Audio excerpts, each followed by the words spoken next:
अस्सलाम वालेकुम।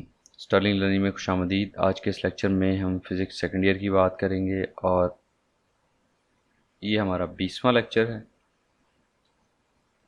और लास्ट लेक्चर में हमने बात की थी colour code of carbon register and rheostat और थर्मिस्टर के बारे में। आज है जिसके बारे में बात करेंगे वो इलेक्ट्रिकल पावर है कि जो बिजली आती है हमारे पास वो उसमें वोल्टेज होती है, उसमें करंट होती है।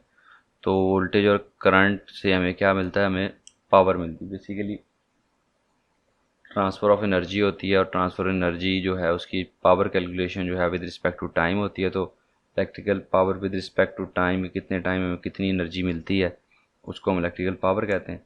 और उसकी कैलकुलेशन के ऊपर ये करंट और रेजिस्टेंस का क्या असर है उसको डिस्कस करेंगे इस चैप्टर, इस एक्सरसाइज के अंदर, इस टॉपिक इन 13.7 के अंदर।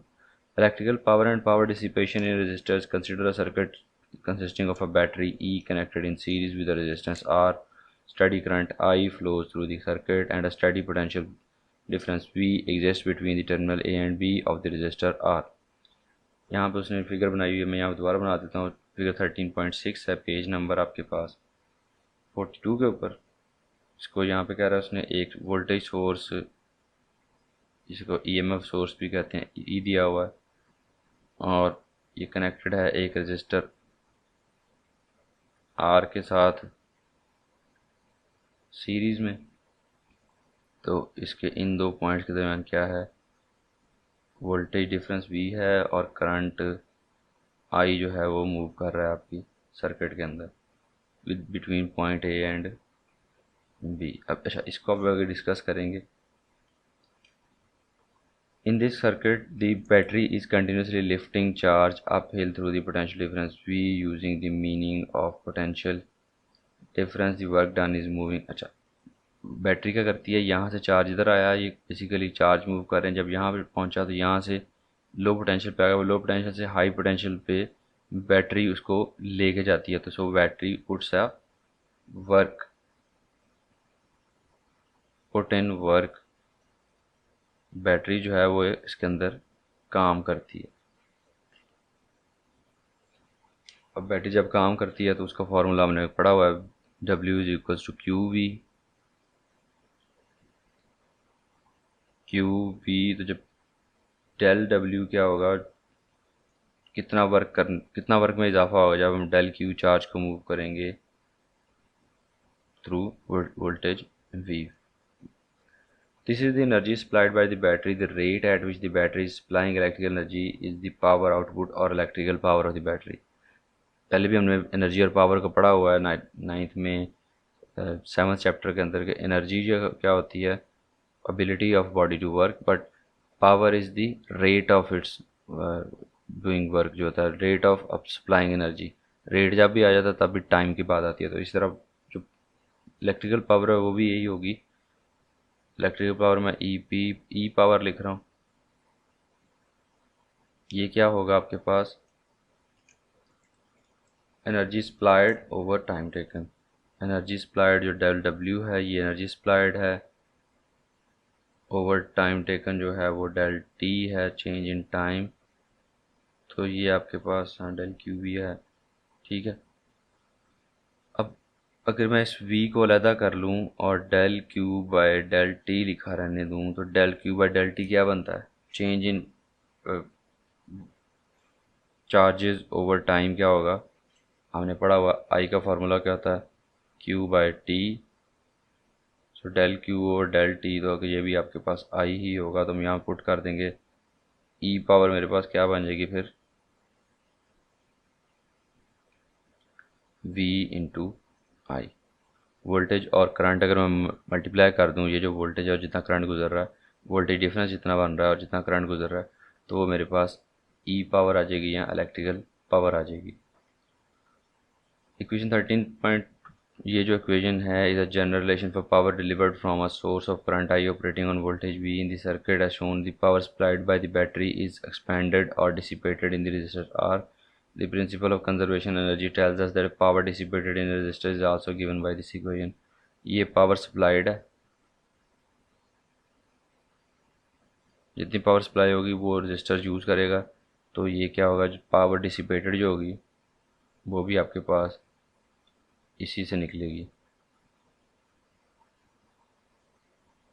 क्योंकि एनर्जी कंजर्वेशन एनर्जी कह रहा है कि जितनी एनर्जी हम सप्लाई कर रहे हैं उतनी वहाँ पे यूज़ होगी। Energy can nether be destroyed nor be produced. तो ये उसको यूज़ करेगा, यहाँ पे यूज़ हो जाएगी, मतलब कन्वर्ट हो जाएगी हीट फॉर्म में या किसी और फॉर्म में। तो power dissipated power is equals to V I. और अब ये वी और आई के दरम्यान आपके रिलेशन आते हैं, V is equals to I R होता है। यहाँ पर अगर मैं V is equals to I R put कर दूँ तो मेरे पास पावर डिसिपेटेड जो होगी पी डी वो हो जाएगी मेरे पास, वी जगह पे आई आर लगा दूंगा, आई आर इंटू आई, तो क्या होगा मेरे पास पावर डिसिपेटेड या पी डी मेरे पास आ जाएगी आई स्केयर आर। यहाँ इसी फार्मूले के अंदर वी ओ V is equals to I R की जगह की बजाय मैं I is equals to V over R put कर देता हूँ। तो एक मेरे पास ये रिलेशन बन गया, एक मेरे पास ये रिलेशन बन गया, दूसरा रिलेशन। अब तीसरा रिलेशन मेरे पास, अगर मैं आई की जगह वी ओवर आर पुट करता हूँ तो वी पहले से मौजूद है, वी ओवर आर पुट करूँगा तो मेरे पास पी डी की वैल्यू आ जाएगी पावर डिसिपेटेड की, फार्मूला आ जाएगा वी स्केयर ओवर। हाँ, तो यही आपके पास तीन पॉसिबल रिलेशन हैं। इन तीन रिलेशन में से जो आपको वैल्यूज़ दी हों उस लिहाज से आपने पावर डिसिपेटेड जो है वो कैलकुलेट कर लेनी। वी आई जो है आपको गिवन पावर है और आई स्केयर आर और वी ओवर स्केयर आर ये डिसिपेटेड है। वी आई से भी डिसिपेटेड पावर निकल आएगी, आई स्केयर आर से भी और वी स्केयर ओवर आर से भी।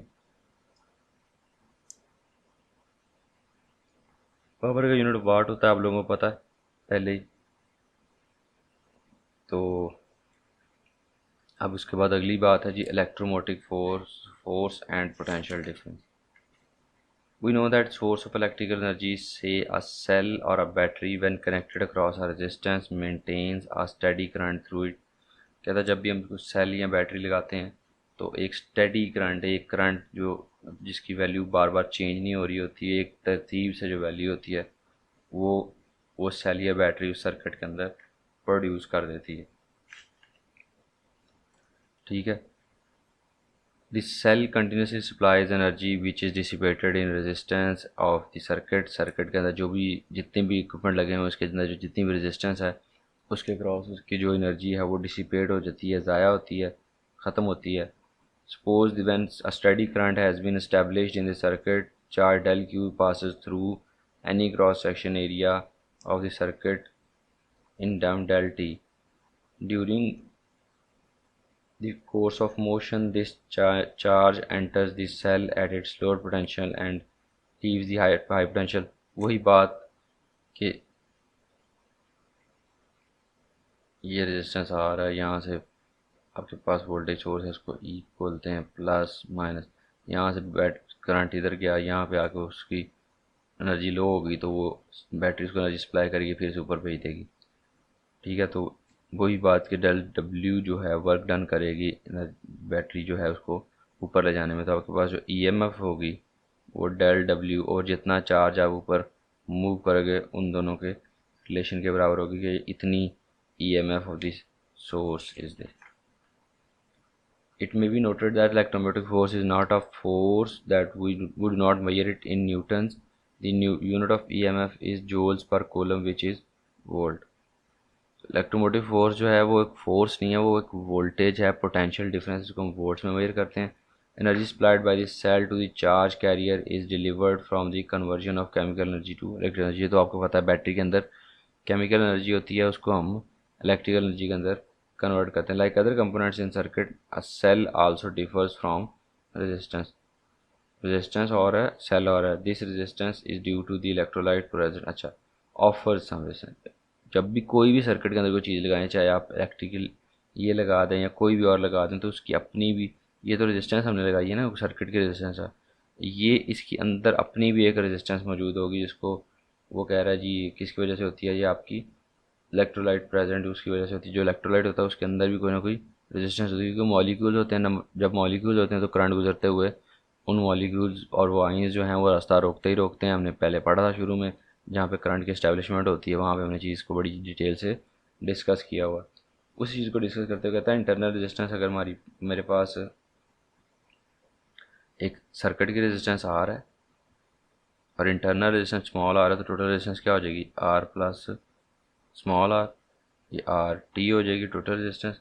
तो अब अगर हमने करंट फाइंड करना है is due to this EMF source, तो V is equals to I R, I is equals to V over R. तो वी की जगह पे ई लगाएंगे, EMF source over R plus small R, ठीक है।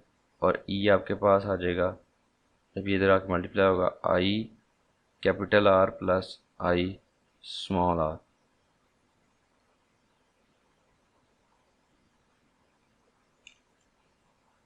Here IAR is equals to V is the terminal potential difference of the cell in the presence of current I when switch S is on open, no current passes through this resistance.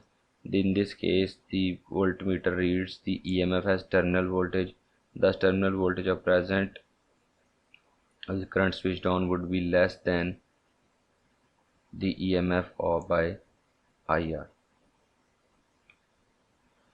अच्छा, जब current of होगा यहाँ से तब हम major करेंगे तो आपको इसकी जो भी इसकी टर्मिनल वोल्टेज है वो दे दी जाएगी। लेकिन जब उसको सर्किट को ऑन कर देंगे, सर्किट में करंट चलना शुरू हो जाएगा, तो यहाँ पे जो डिफरेंस होगा वो पिछली वोल्टेज जो ईएमएफ पहले वैल्यू आई थी उससे कम होगा। कितना कम होगा, क्योंकि पहले करंट नहीं चल रहा था, जो वोल्टेज थी वही नज़र आ रही थी, कोई यहाँ पे चीज़ आया नहीं हो रही थी।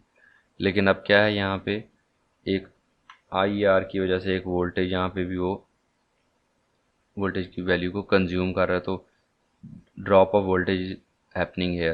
तो जब आप इसको तब मेजर करोगे तब उसकी वोल्टेज वी आएगी, जिसको कि जो which will less than the EMF. तो ईएमएफ और वोल्टेज में ये डिफरेंस है।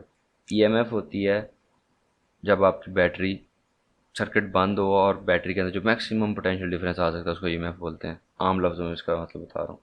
और जब सर्किट में करंट चल रहा हो तो उस वक्त जो वोल्टेज डिफरेंस जो है वो अपीयर होता है, उसको हम पोटेंशियल डिफरेंस या वोल्टेज डिफरेंस कहते हैं।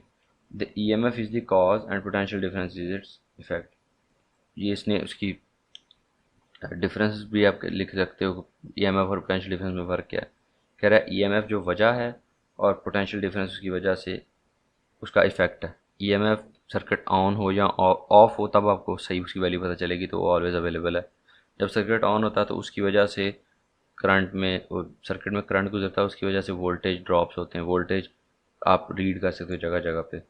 तो EMF is the cause and potential difference is its effect. The EMF is always present even when no current is drawn through the battery और the cell, but potential difference across the conductor is zero when no electric current flows through it. ये EMF और voltage के दरमियान difference भी आप कह सकते हो इसको, या आप इसको properties of EMF and properties of voltage भी कह सकते हो, या पोटेंशियल डिफरेंस भी कह सकते हो। अच्छा, उसके बाद मैक्सिमम पावर है, मैक्सिमम पावर आउटपुट है और किरचॉफ रूल्स हैं। मैक्सिमम पावर आउटपुट जो है हम नेक्स्ट लेक्चर में किरचॉफ रूल के साथ कर लेंगे, और उसके बाद थोड़ा सा चैप्टर रह गया, फिर ख़त्म होने के बाद हमने आगे न्यूमेरिकल भी करने। और हमेशा की तरह इस दुआ के साथ कि अल्लाह आपको अपनी ज़बान में रखे, दुआ में याद रखिएगा, अपना ख्याल रखिएगा। अल्लाह हाफिज़ और अल्लाह आपका निगहबान।